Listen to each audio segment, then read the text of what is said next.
فانت يسوس نما نبي محمد اسلام اما نبي محمد ارجمانا يسوس اللي ارجمان نبي محمد نبي دا يسوس اللي نبي دا جچودا كرا كان جر لما نو مالني نما دا جچودا نياچو غو كيساتو هون كيساتو نما غرو اكاتان امم لساني مو غرغري فكينا نبي محمد صلى الله عليه وسلم هذا فبارك ارجمان يسوع كريستوس مو كرا ادتي ربين هذا الراقو في سارغم سي جچودا اكو ورث دورو جنا لله كرا ادارغم سي ساتو جچودا akkuma heewaniin karaa abbaa qofarraa haadha malee argamsiisaa ture Yesuusin immoo haadha qofarraa abbaa malee argamsiise jechuudha. Waan raajiidhaa miti waan Waaqayyo godhu jechuudha.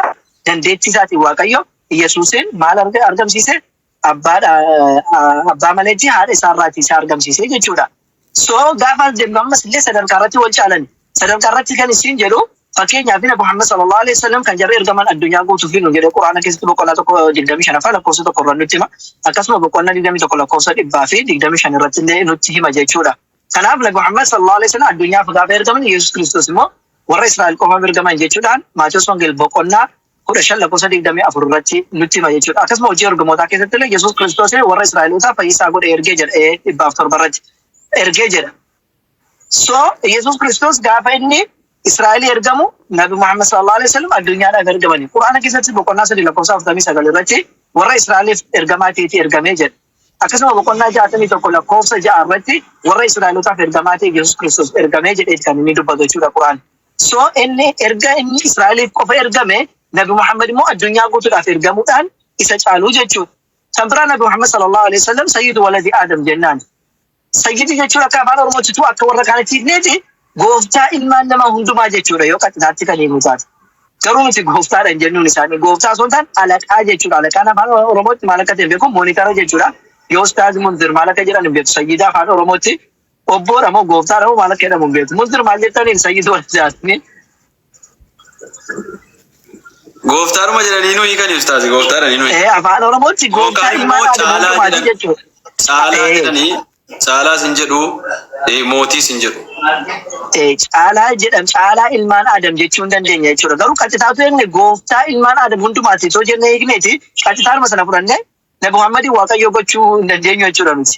Sinii galee Nabi Muhammadin Waaqayyo jennee sin falmuu dandeenya akka warra kiristaanaa jechuun no. Garuu wantichi sadama isitti gooftaadha jechuun Waaqa jechuu osoo hin taane caalaa yookiin immoo hoogganaallee ta'uu danda'a. Irra filatamaa ilmaan Adam hundumaa ta'uu danda'a. Kanatti kan malee nuti gooftaatti kileenee Nabi Muhammad sallallahu alaihi wasallam gooftaadhaan jennu nuti yookiin gooftaa ilmaan Adam hundumaati jennee akka Waaqa sanitti jennu jechuudha. Kabiraadha Nabi Muhammad sallallahu alaihi wasallam waan ittiin adda godhamantu jiru. Waan nabiyyoota biraadhaaf hin eeyyamamne naaf eeyyamame fa'aa jedhu. Fakkeenyaaf warri kanaan duraadha mana qulqullummaa keessatti malee sagaduudhaan danda'an ture nabiyyoonni fi warroonni isaan hordofan. Nabi Muhammad sallallahu alaihi wasallam garuu bakka jarri deeman hundumtuu dachiin hundumtuu isaaniif eeyyamamaadha. Kanaafuu namummaa isaaniitiin ergamummaa isaaniitiin nabiyyummaa isaaniitiin tokko haa ta'an malee akkaataa itti ergaman sadarkaan nabiyyummaa isaaniillee wal caalaa isin jechuu barbaadeeni akkas lammaffaa kan gaafatte maal ture saadheeraa waan fudhadheef dagadhe. Ayyee erga akkas ta'e walumaa galatti Yesuus illee isaanillee hin kabajamu jechuudha. Garuu hin waaqeffaman yoo ta'e hin kabajamu akka jechuun kabajaa qabu jedhama. Hin kabajamu jechuun akkuma nama kamiiyyuu kabajaan siif kennan fakkeenyaaf jaraafillee kabaja isaaniif malu kennite kabaja nabiyyootaa maluuf kennita jechuudha.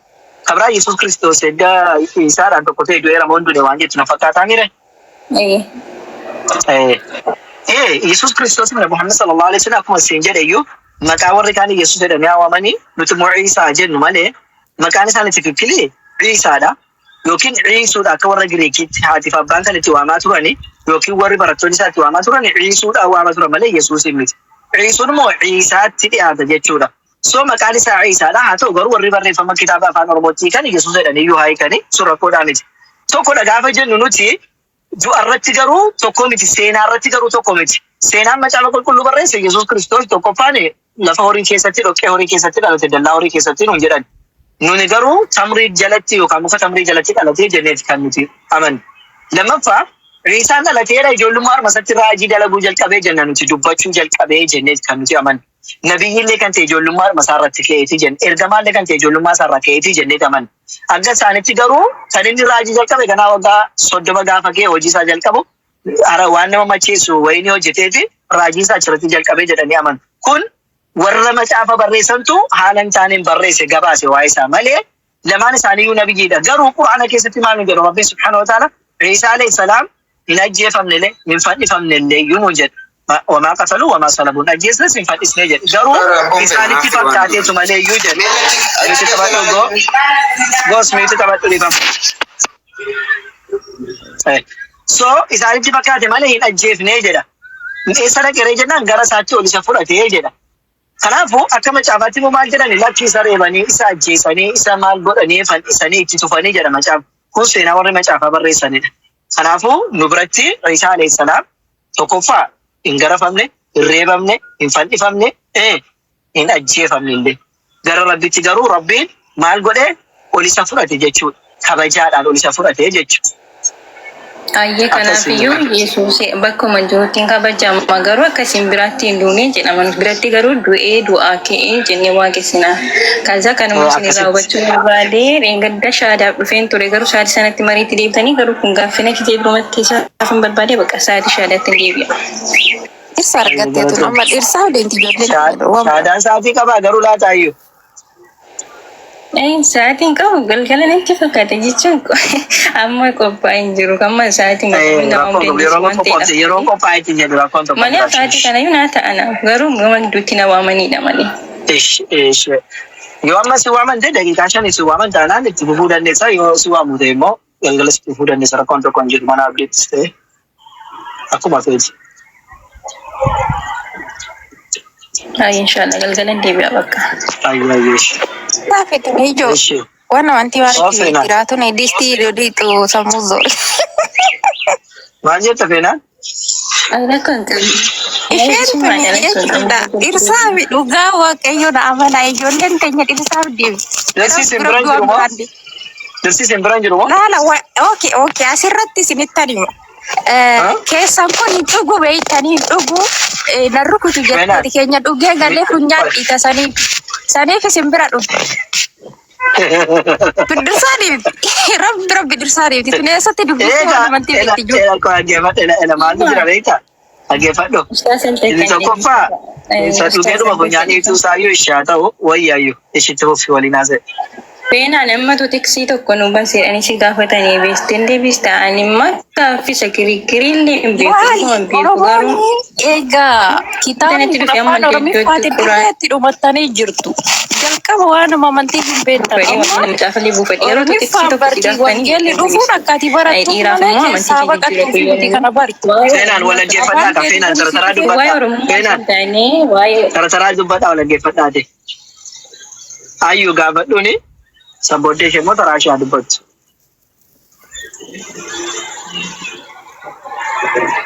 Namni tokko kan inni jiraatu namaaf osoo hin taane feenan dhaga'a illuu dhimma lubbuuti. Inni kun yoo duute ekkoo dhimma lubbuu keetiidha malee akkasii jammaa dhiira fudhattee duuta miti bakka hin duutu dhiira fudhattee duuta osoo hin taane dhiirri bakka isaatti hafaa ati immoo lubbuun kee immoo bakka isheetti deemti.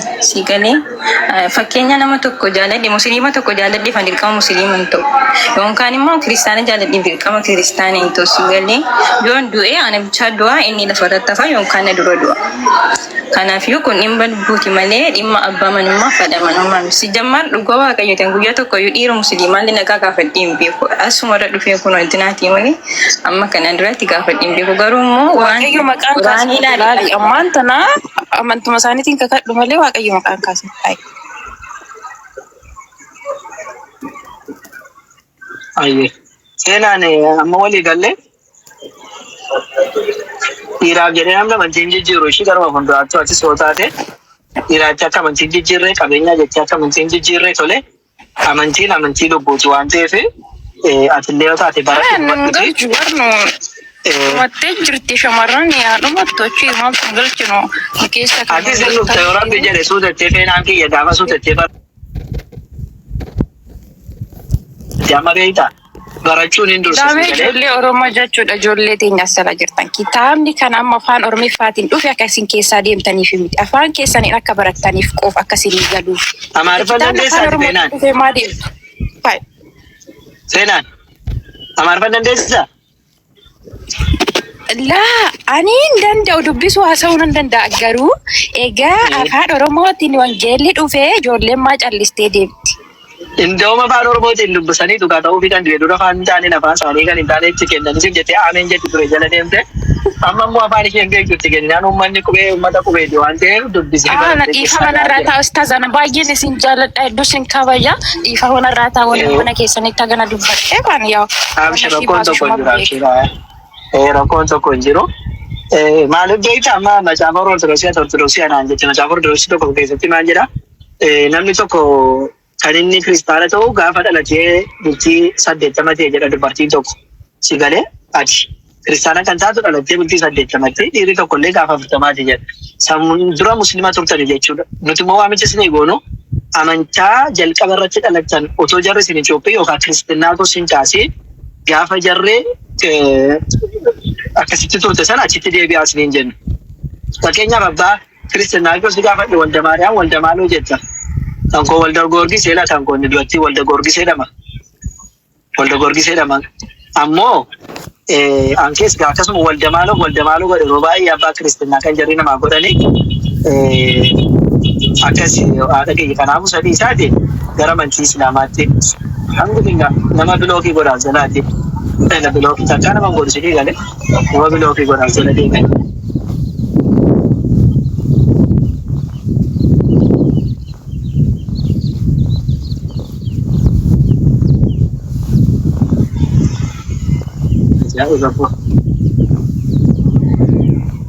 Asyik. Ayah. Yang jira kabra. Gos. Offside sen ma gosi sen. Cara aja rakan ini.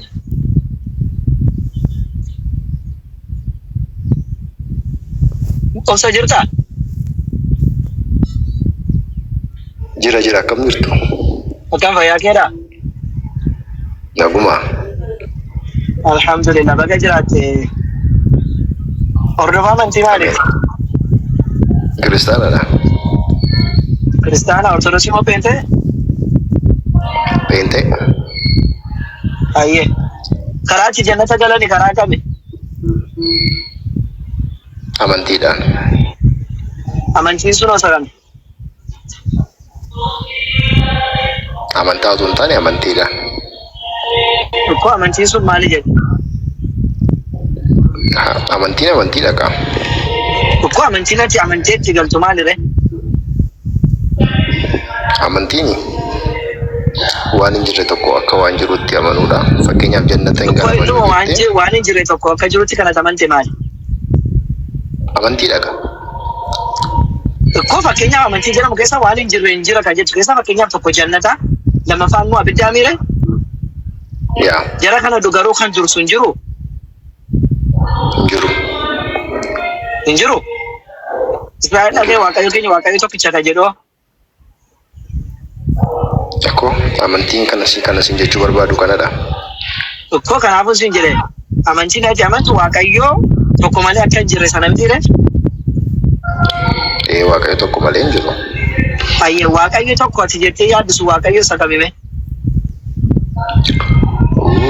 Waaqayyo tokko jedhee isa yaadu sana afaan kootiin hiikuudhaaf sana sin jechuudhaaf na turfaataati. Waaqa tokko san jedhu sana atumtu hiikuuf si turfaata. Maaliif? Jechuun waaqayyo afaan namaan hiikitti kennamuu hin danda'u kaa. Yaada namaan hiikitti kennamuu hin danda'u kaa. Waaqayyo tokkoon sun eenyudha inni isin jedhe maqaan isaati? Waaqayyo tokko. Eenyuun waaqayyo tokkoon sun? Afaan Oromoodhaan waaqayyo tokko. Afaan adda addaan akkasittiin barbaadde. Lakki waaqayyo tokko sun maqaan qabu? Ani maqaan qabu. Akkoo waaqayyo madha. Maqaan qabu. Maqaan qabu? Ati waaqeffataadha moo kiristaana? Peenteedha. Ko peenteetaa akkamitti waaqayyo tokko maqaa isaa wallaaltare? Waaqayyo tokko waaquma dha. Inni isa kamidha siin jedhe? Waaqayyoodha siin jedhe.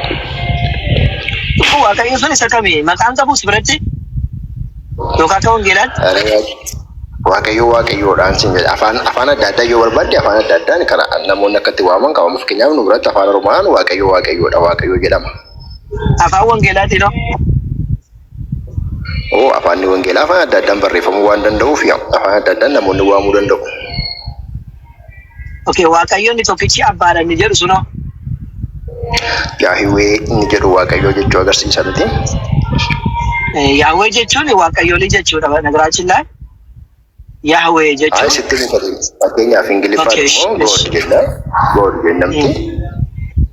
Isha Amaariffaan immoo እግዚአብሔር jenna. Afaan Oromoodhaan waaqayyoodhaan siin jedhee hiika biraa akkanatti siin yaadu barbaada. Amma waaqayyo suni waaqayyo isa abbaa keenya sana jedhedha Phaawulos fakkeenyaaf Efesoon 4 irratti lafarratti eenyuun abbaa keenya jedheena abbaan keenya isa waaqa irra jiru waaqayyo isa tokkicha sanaa jedha. Iddoon jireenya waaqayyoo iddoo hundumaatti argama. Sirriidhaan hin argamu hin jenne. Isa samii keessa jiru ka jedhu Phaawulos hin jenneere waaqayyo isa waaqa keessa jiru sana ka jedhu. Maal kan Phaawulos duwwaa maa filattee iddootti waaqayyo iddoo baay'ee. Hin fudhanne kan biraas rakkoon hin jiru kan Phaawulos akka fakkeenyaatti fudhadhe malee. Bakka akkasumatti fudhadhu. Kanaafuu waaqayyo abbaa sanatu waaqayyo tokkicha sana miti. Are waaqayyo waaqadha. Tokko waaqayyo suni waaqayyo Yesuus miti. Miti waaqni sun ilma osoo hin taane abbaadha. Waaqayyo waaqadha. Eshi Yesuus maal jettee amanta? Gaaffii bareedaa na gaafatte.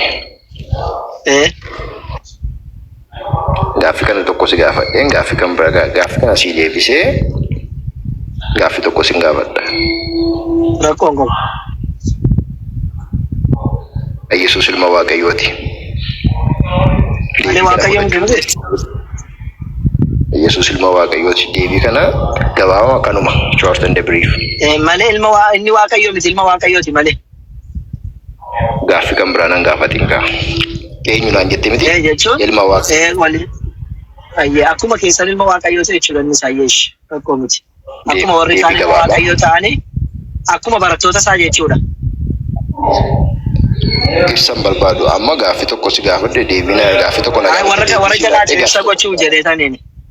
Warra jalaatiif ibsa gochuu jedheen akkuma fakkeenyaaf Yesuus Kiristoos Yohaannis Wangeelaa boqonnaa 2:17 irratti gara abbaa koof gara abbaa keessanii jedhee waaqayyo isaa eenyu jennaan waaqayyo isaa isa waaqa keessa jiru waaqayyo isaa kan waaqayyo barattoota sana abbaan isaa abbaa barattoota warra sanaa kan ture jechuudha. Hayyee gaaffii gaafadhamma nu galee jira.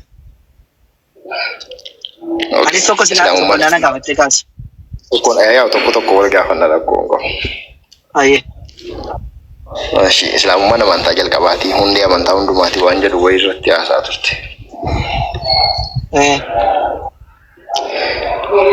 Raajonni Baayibelii keessas haa ta'u Quraana keessas raajota kan jennu nabiyaati warra jennu sun jechuudha. Eenyu jedhanii waamaa turan? Eenyuun? Waaqayyoon. Allah jedhanii waamaa turan. Nashi macaafa qulqulluu dubbisteetta? Macaafa qulqulluu keessaa waaqayyoon akkamitti waamaa turan? Allah jedhamee waamamaa ture. Macaafa qulqulluu keessaa moo? Malee waaqayyo jedhamee waamamaan turre? Inni afaan Oromooti. Amma walii gallee miti waaqayyo waaqayyoodha. Afaan Oromootti waaqayyo jedhamaa jechuudha na hiikkatan. Walii gallees. Warra Oromoo gaafa hiikkatan waaqayyo jedhu garuu ammoo jarri kan waamaa turan Allah jedhanii waamaa turan jechuudha. Hayyee rakkoon jiru. Yaa amantii tokko baay'een afaanii nu rakkisu. Marri amantii kun amantii miti kaa kun amantiin nuti amma nuni kan amantaa dha keenya amantaa fi innati jettu gargari. Imaana jennaan kana tamma jettu kanaan nuti imaana jennaan amantiin keenya garuu muslima nuti amantaa muslimaati jenneeti malee amantii fi imaanni nu biratti gargari jechuudha. Hayyee gaaffii si gaafadhaa amma waan dubbanne irratti Yesuus Kiristoos ilma waaqayyo malee waaqayyo miti jettee tole ati kan sagadu ilma waaqayyoof moo waaqayyoof? Ustaas dhugaanii amantaa Islaamaa keessaa iddoo guddaa waaqa qaba miti jedhe. Yesuus waaqa miti siin jedheera. Ilma waaqayyooti naan jette. Waaqa miti immoo jedheera. Ilma waaqayyoo jette ilma waaqayyooti malee waaqni immoo abbaa isaati jechuudha. Kanaafuu sobdaniitu jechuudha ustaas. Ani hin jenne miti. Maaliifan sobama? Maa kun waan ifa galaadha maa tokko hin barbaachisu. Fakkeenyaaf ati kan eenyu jettee ilma koo qabatte ilma Farhaan yoo sin jedhe inni Farhaan miti jechuudha. Inni ilma Farhaan malee Farhaan miti. Kanaafuu Yesus maaliin jennaan ilma waaqayyooti naan jedhe. Ilma waaqayyooti malee waaqayyoo miti siin jennaan ilma waaqayyooti irra deebitee kana jechuun inni kan waaqayyooti malee inni waaqayyoo miti jechuudha. Kanaafuu ilma waaqayyoo erga ta'eeti waaqayyoo eenyuuf sagadaa siin jedhee si gaafadhan. Ustaaz argitee sobdanii iddoo jechuudha kaasin. Sobdanii iddoo jechuudha miti. Irra deebiin carraa tokko sii kenna lammatarra deebitee sobdinaan jennaan garuu asirraa si buusa. Akka keenyatti sobni wanjala guddaadha waan ta'eef hin sobdan jedhamu namaan. Kanaafuu haasaa taasofteef hubannaan ofii kiyya qaburraa jedhee lammatan sobdannaa garsi buusaa seeraan dubbadhu. Irra sii deebi'a. Irra sii deebi'a. Yesus Kiristoos waaqayyo moo ilma waaqayyooti? Ayyee gaaffii akkasitti na gaafachuu sirra ture silayyuu. Siif Yesus Kiristoos. Sila si gaafateera. Kanaafuu waaqayyo moo ilma waaqayyooti? Waan ani hin jenne jetteettaa jette kanaafuu qalbii diddiirratti. Ishi akka jetteef hin jenne amma si barsiisa miti waaqayyo moo ilma waaqayyoota ayyee irra sii deebi'e kunoo. Ayyee gaaffii kee ifa godhi maal jechuu barbaadde? Yesus Kiristoos waaqayyo moo ilma waaqayyooti? Galaadha gaaffiin kun. Waaqayyoodha. Ragaa naa kennu. Ayyee waaqayyoodha. Ayyee ragaa naa kennu waaqayyo ta'uu isaati. Waaqayyoodha siin jedhee ragaan kun siin ga'u gaaffii. Kun ragaa naa kenni kaa wangeelarraati waaqayyo ta'uu isaati. Sila ilma waaqayyoo kan naan jedhe sila amma deebitee kijibdee jechuudha. Amma waaqayyo ta'uu isaa ragaa naa kennu rakkoon hin jiru. Anama kijibeera moo sababan kijibdee? Kan nama fuulduratti sobaa dhufi sila ilma waaqayyooti naan jette amma muu lamaanuu sii kenninee jennaan lakki waaqayyoodha malee ilma waaqayyoo miti jette amma ragaa naa kenni san dhiisite manni argaa jira jala taa'e ragaa naa kenni. Ammatti ana fuulduratti moo uummata kana fuulduratti sobdeessan siin galee fetteeti gara kootti deebi'uu barbaadde? Obboleessa ani haasaa akkasii yeroo itti fixan hin barbaadu yoo dandeesse ragaa naa kenni waaqayyo ta'uu isaati. Ishee kenna fite nama baay'ee ta'u jira. Arrabaa fi nuufnes. Ani si arrabsaan jiru baay'ee. Ayyee Yesus Kiristoos waaqayyo ta'uu isaatiif ragaa naa kenni nurraa gabaabsi. Mee xiqqoo daqiiqaa lamaan tokko eegi. Irraa shamu. Ishi. Shaadaa jechaadha je shaadaa jedhaa ramka jedhaa roojidhaa barreeffama kana yeroo lama arge. Eenyu barreessaa raa qoy. Nagaadha. Nagaa fayyaadha lateera. Nagaa jira kuna. Alhamdulillah nan gubadhe miala dhaabbadha malee. Ishi. Ayyee. Nagaafachuu dandeessu waan barbaadda. Ishi. Maana si gaafadha laata. Tole waama Yesus si gaafadha ortodoksii moo peenteedhaati? Peenteedha. Okay. Yesus Kiristoos maali? Waaqayyo. Okay, shiragaa. Ibrootaa 1:8. Ayyee dubbisi Ibroota 1:8.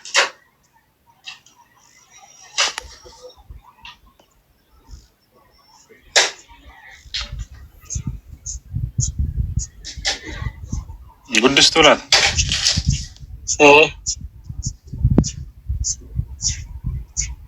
Tokko shanii kennu dubbisa.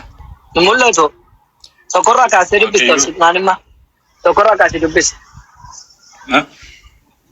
Tokkorraa kaasee dubbisi. Erga shanirraa dubbisuu barbaade tokkorraa kaasee dubbisi. Ergaa isaa wajjin waliin qabatu gaa tokko. Sirriitti wal qabata. Waaqayyo ilma isaatiin nutti dubbachuusaa. Bara duriitti waaqayyo si'a baay'ee karaa garaa garaatiin raajota abboota keenyatti dubbateera. Guyyoota bara sadumaa kanatti immoo ilma isaatiin nutti dubbate. Tokkoffaa waaqayyo ilma qabaachuusaa agarsiisa. Jalqaba qoqqoon tokko. Waaqayyo jalqaba waaqayyo inni gama. Jalqaba waaqayyo karaa garaa garaatiin ilma namaa dubbataa ture. Bara kana keessatti immoo karaa eenyu nutti dubbate? Karaa ilma isaa tokkichaayyee. Okay, waaqayyo ilma isaa kanaan waaqaa fi lafa uume. Waan hundumaas harka isaatti kennuuf isa dhaabe. Okay. Inni ulfina waaqayyo isarraa hin calaqqisaa. Waaqayyo akkuma jirutti isaan mul'ata. Dubbii isaa ulfina waaqayyo isarraa calaqqisaa jedhe. Ulfina waaqayyo isarraa calaqqisu qoy. Ulfina waaqayyo isarraa calaqqisu waaqayyo sun. Waaqayyo abbaa isaati kan. Ilma isaatiin jedhe waan ta'eef waaqayyo abbaatu ulfina waaqayyo abbaatu ilma isaa Yesus Kiristoos irraa calaqqisa.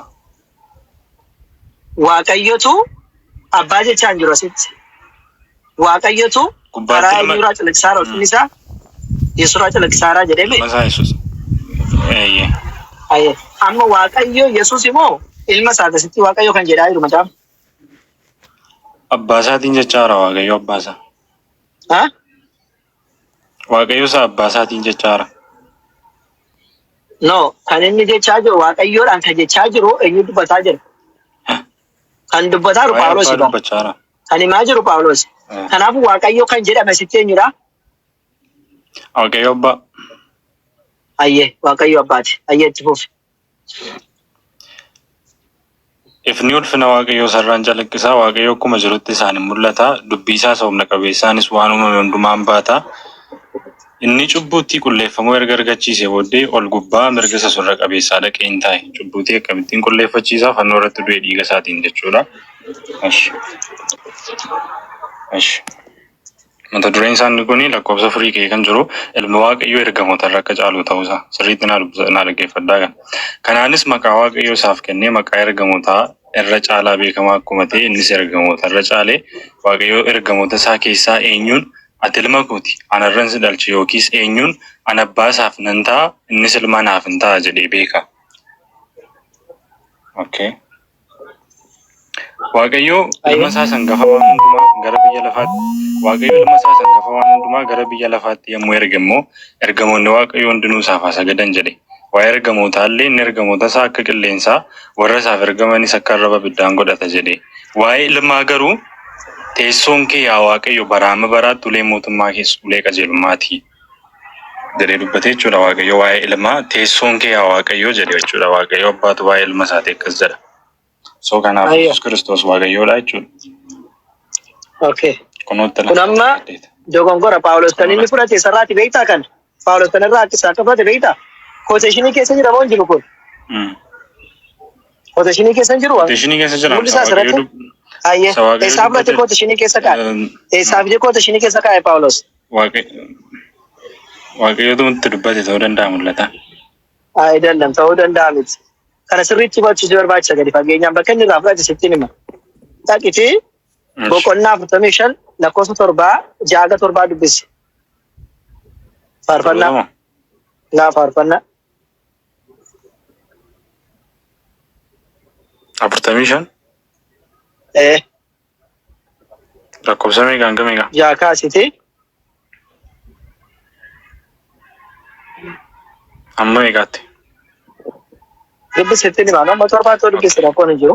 8 dubbisi.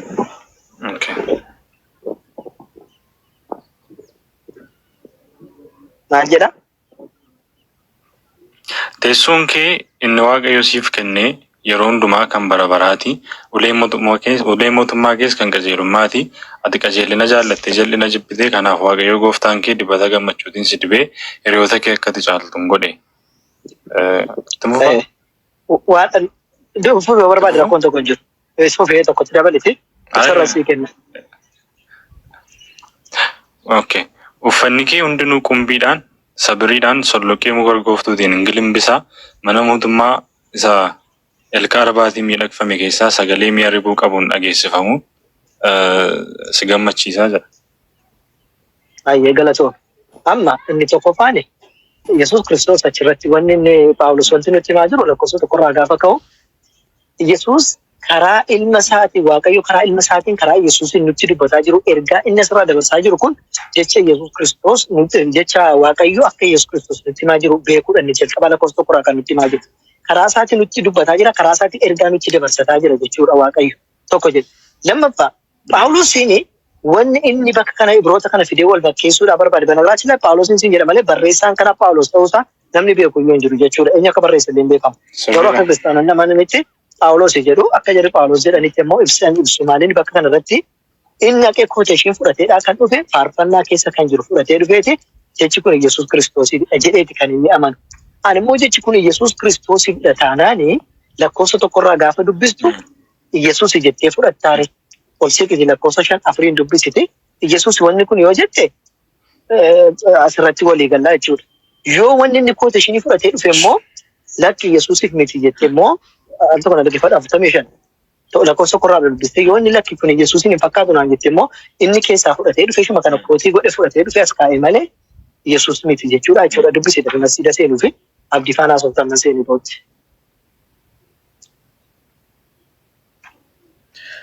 Geessituu warra faarfattootaaf kun akka qooqa faarfannaa sadaraaraa jedhamee beekameeti mararoo ilmaan qoraa'ee faarfannaa jaalalaa.